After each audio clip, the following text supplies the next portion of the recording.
Would like to say a big thank you to my audience for going to the playlist that I created yesterday and letting it play through, watching, clicking ads. Whatever you guys are doing, it's making a difference for sure. So, a huge thank you. I appreciate it more than you know. Just to touch on a couple of other things, the artificial intelligence that YouTube uses to determine whether something is a good video or a bad video is a complicated piece of technology. It uses the imagery that you see before you. It also uses the vocabulary that you see in the titles. It also relies heavily on who is subscribing to your channel, something that a content creator can't control. So if you see things on the screen that maybe don't jive directly with what we're talking about, it's my attempt, perhaps futile, to mitigate what the AI does. Also, in the titles, sometimes you might see words or things that don't really lend themselves to describing what the content is. Since we put out daily videos, my regular subscribers will know, basically bookmark where we left off the day before, and we can move forward. So 1 minute dedicated to that. Can you imagine if we had a leader that would stand up and say, you know what, I know I've just recently taken office, but I acknowledge that this government is responsible for the vast majority of suffering in this country, and I'm going to do everything that I can going forward to fix it myself. Can you imagine that? I know a lot of us can't wrap our mind around somebody saying things like that. It's something a lot of people aren't watching, what's going on in Mexico. But this gentleman here lines up, belief-wise, very well with Nicolas Maduro. And he's downplayed that because of the way the U.S. is acting. And the U.S.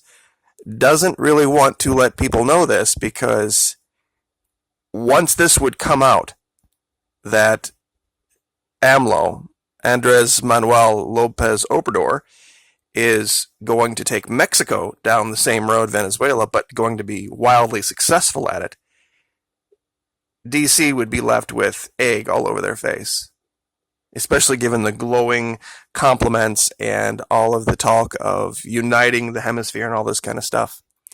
But on a lighter note, not bad for a bunch of starving folks, huh? Argentina is no slouch in soccer, and they just got beaten by Venezuela 3-1. Not really evidence of anything, but on a more serious note, this can show you how far disinformation can travel, all the way up to the highest levels. This former Chilean president, Michelle Bachelet, that we talked about so glowingly, has dropped the ball and disappointed in epic way, making statements that are factually and provably false. It's an amazing thing to see. 20 March, UN High Commissioner for Human Rights Michelle Bachelet made a statement about Venezuela. Unfortunately, her statement contained factual inaccuracies and failed to take into full account the deadly impact sanctions are having on the country. Now, reading this, even my viewers would be able to read it and go, that's not right. That's absolutely incorrect.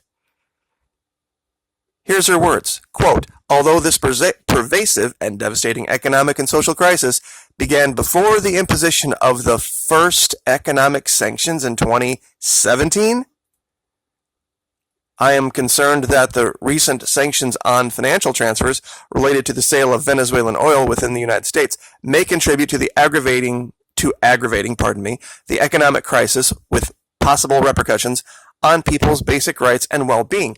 Well, the economic sanctions were first imposed in 2015.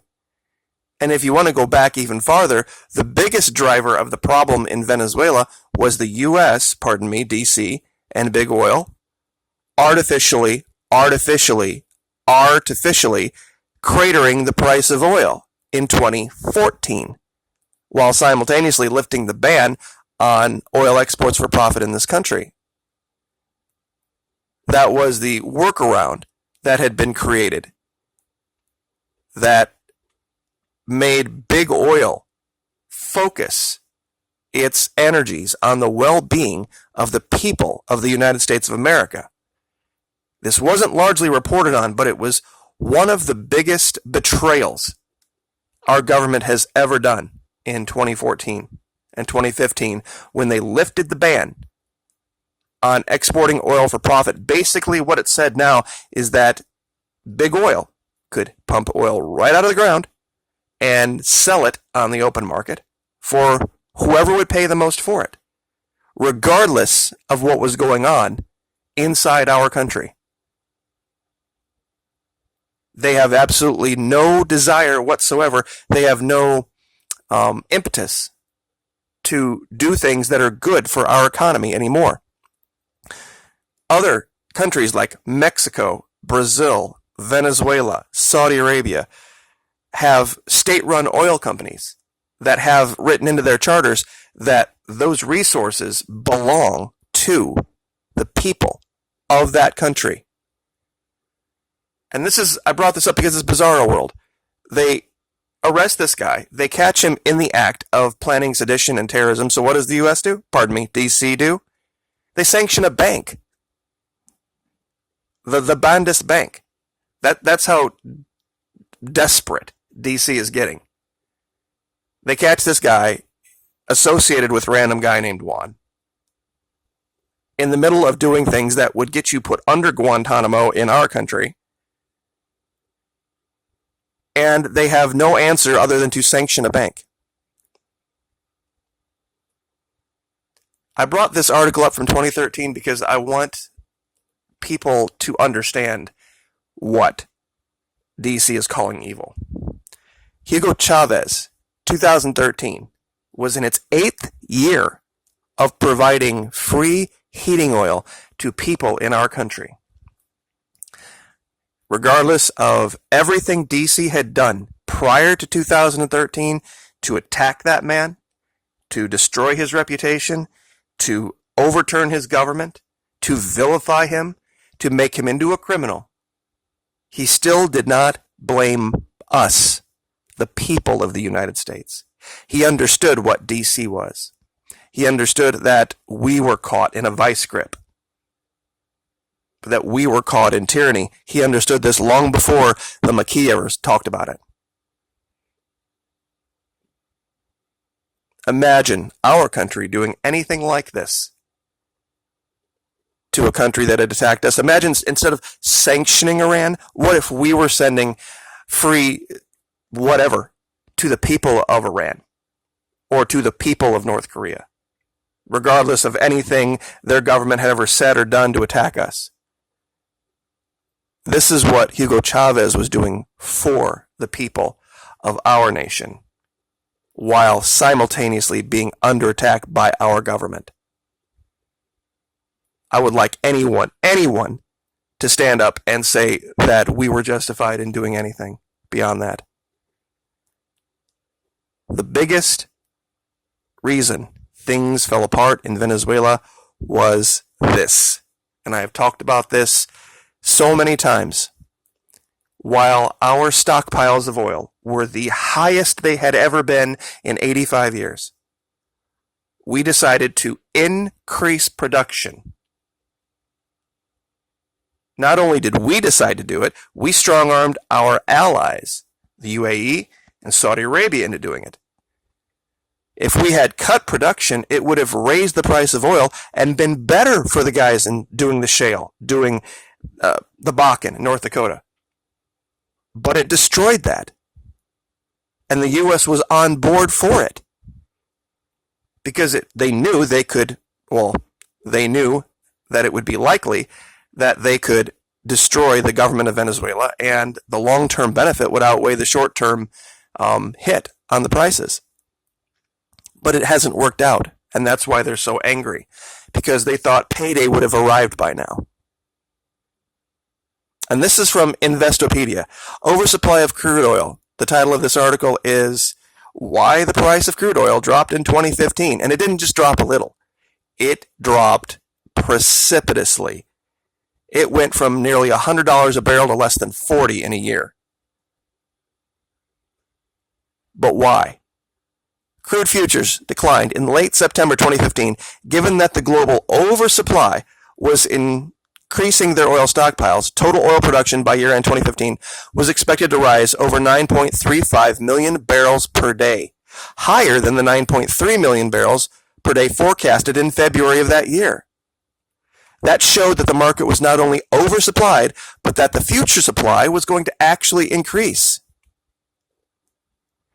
U.S. commercial crude oil inventories rose by 4.5 million barrels from the previous week to almost 500 million barrels, 500 million barrels. U.S. crude oil inventories were at their highest level at least 80 years, while simultaneously around the world there was declining demand. This was a coordinated strike on that country. This is what it was all about. They took away the protections the people of this country had enjoyed for so many years. And I still see it in the comments, people that aren't aware. Oh, the U.S. is the number one producer of oil. Yes, producer, not domestic creator of supply. They are pumping that oil right out of the ground and selling it to China, selling it to India, selling it around the world. We are still the number 2 importer of oil, even being the number 1 producer and exporter. Imagine that for a minute. The number 1 producer and exporter, but yet also the number 2 importer.